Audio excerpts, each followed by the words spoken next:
This is the Florida State post-game press conference with head coach Jarrett and student athletes Max Williams and Connor Whittaker. We'll open things up with an opening statement from Coach Garrett.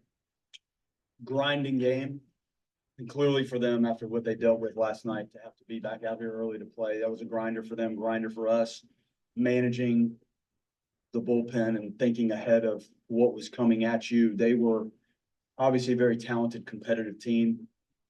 We seem to put ourselves on our heels a little bit with some of the leadoff walks that we had in the game, but you have to pitch. This is not a strike throwing competition. You have to manage both sides of the plate, and sometimes that leads to some walks.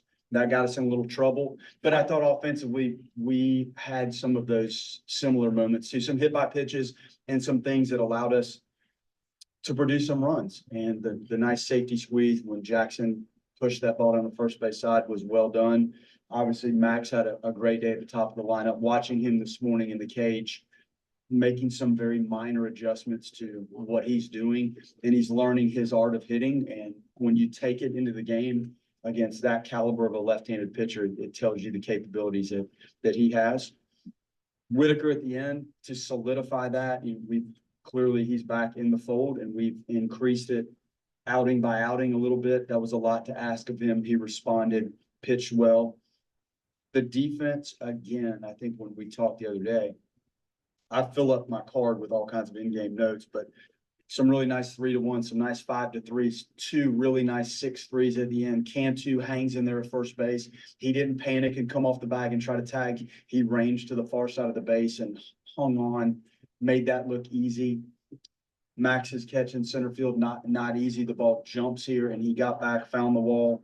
That was a good play. We had a couple nice blocks. So Cam at third, you have to catch the line drive to end of the game. You do. I mean, it's somewhat of a routine catch. It has to be made. So the defensive athleticism, again, notch win 42, which probably ties us with the most in this league. And it's not easy. I've told you before what we've dealt with all season with the difficulty of the midweek games combined with how grueling this league schedule clearly is. I'm very proud of the way the guys responded all year, and again today performed in a very nice manner.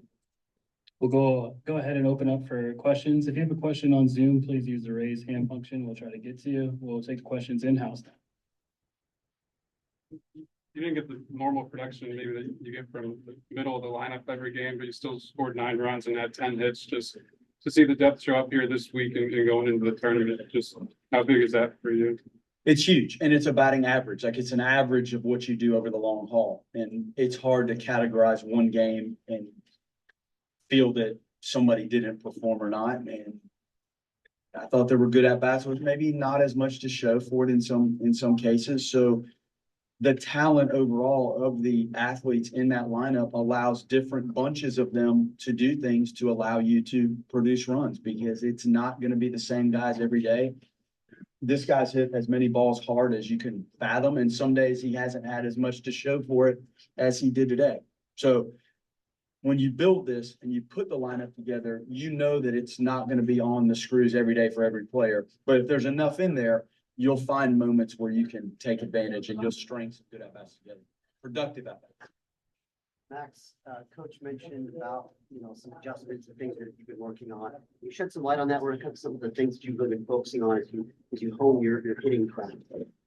Yeah, I mean, the first couple of games, I just kept dribbling them to second. I kept getting beat on off speed. So in the cage, I was just kind of working on trusting my hands, going back to my approach, going the other way, and kind of just trusting who I am as a hitter. Nice. Take me through that play in center field. What was your mindset, and what did you think of the bat? You had a shot at the ball? Yeah, I thought I had a shot, and then, the off outfielders, Jaime and Tibbs, both did a good job counting me down. So I knew where the wall was, so that allowed me to time the jump and make a play. What is it like sharing the outfield with Tibbs? Oh, I love playing with them. He's a good guy. Link, the 2 runs you guys manufactured in the 7th came from the bunt and then Drew stealing 3rd. Just for those things to show up, the things that you guys have worked on a lot right now. Just how big was that for you? It was huge. It's fun to watch them execute things. And I think in that inning, Farrow has struggled at times with the off-speed pitches, and he was sitting on that, and he got it, and he hammered it. And that gets it going and can too, going first to third. I've seen guys stop at second base on that ball, like he pushed it, which allows things to happen. And when you do station to station this time of year, it can be difficult because of the quality of the arm. And Jackson doing the squeeze and, Faroe was looking for something that he got from the pitcher that allowed him to vault into it and go. So it's fun. You work on these things and sometimes they become mundane because it's not something you see in every game. It just doesn't come up in every game. When it comes up and they're on point and can execute it, it's fun to watch that as a coach and these players. It's fun for them to watch the execution in moments that don't happen very often. So that was really nice today. Which using the backside, it just feels like something that's part of this program's DNA for 50 years. I don't know, but I mean, it feels like it's just a Florida State thing. You guys do it so well. How much of a important emphasis is that for you with your hitting form?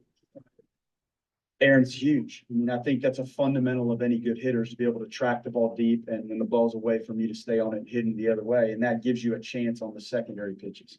Like if you're not able to do that with a fastball, the secondary pitches that these guys have to deal with become overwhelming and you'll never have a chance to really truly square it up. So I think fundamentally that's step one of hitting is to manage the outside part of the plate, having a boundary, but then adjusting your way back in, which also gives you a chance to hang in there on some of these really difficult secondary pitches. And the matchups become more significant when you get into this time of year because he's going to see some really good left-handed arms and the left-on-left spin down and away. If you're not hanging in there, this becomes really, really difficult. So that's a fundamental of hitting, probably the most important one. Getting yourself into a good position to hit allows you to make a later decision. That's what we shoot to do. Coach, John Abraham came in a big spot when it was tied 3-3. And I know he's been in big spots before, but what's it like seeing him as a freshman, seeing him succeed in those big spots, and where do you see him moving forward in his career? That breaking ball's really good, and Holtz is good from the left side. Abraham has good sense of that. He's got two of them. He can shape it, add and subtract. The fastball's got enough, and he uses a changeup. So there's a lot in the paint kit there to open up to let Micah decide how to paint this thing. He'll continue to get stronger. He's gained weight. He's getting stronger. The velocity is going to continue to creep up. Usually guys that can really spin it, you see a trend up in velocity as they mature.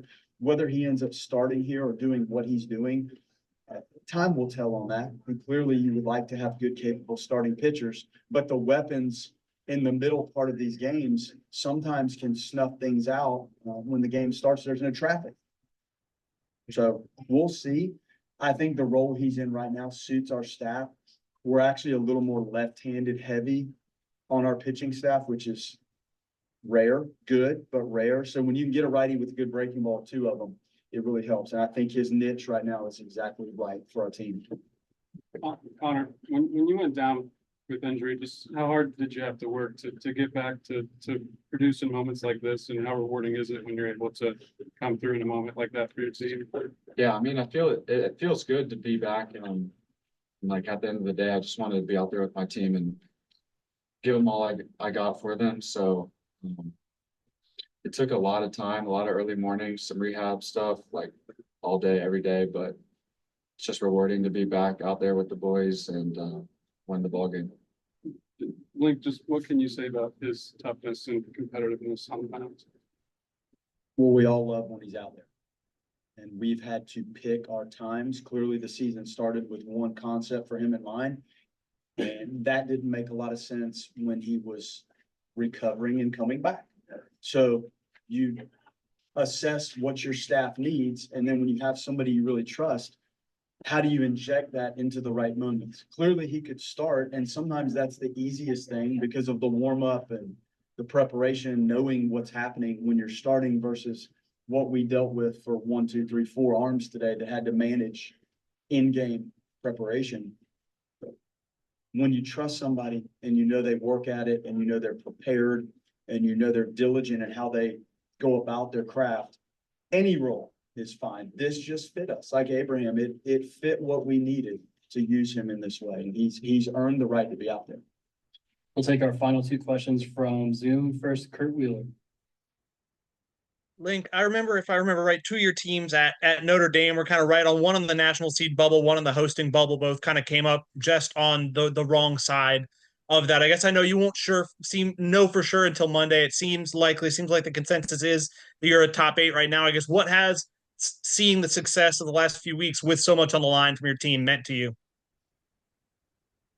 We won the game at Notre Dame won the league by 4 games, and we're not a national seed. I know that was during COVID, but we played who we could play, and you played an entire ACC schedule and won it by 4 games. So it was far more difficult than this. That had never happened before.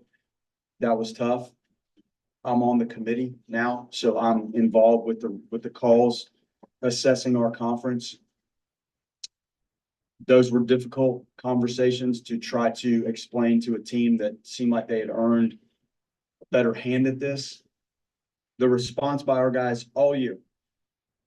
People ask about last year, and the response to start this year by winning 19 games in a row probably set the wheels in motion for how you want to evaluate this team. That's a heck of a response.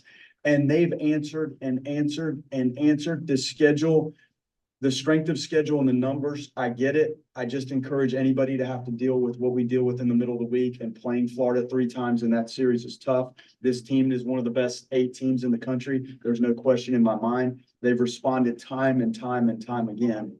And that's not ultimately my decision. You guys study it. The committee clearly watches everything that's going on this weekend more closely than I can. These guys have earned it. They've performed all phases of the game. The depth on the mound, we might have, is that 9 guys now with saves? 10? 9? And that's not easy to do. The depth of this, the athleticism of the team, the versatility offensively, the balance offensively, they've earned the right. Looks like we have no more questions on Zoom. Anytime, one more? Yeah, Max, just that first pitch you got, for the home run, just were you sitting on that breaking ball, or was that just a read and react situation? His splits, he was like 47% first pitch slider and like 47 something heater. So I was kind of just sitting in between. So it's kind of like capped it, but I still got enough of it for it to go out. Thanks, guys. We'll see you tomorrow. Nice.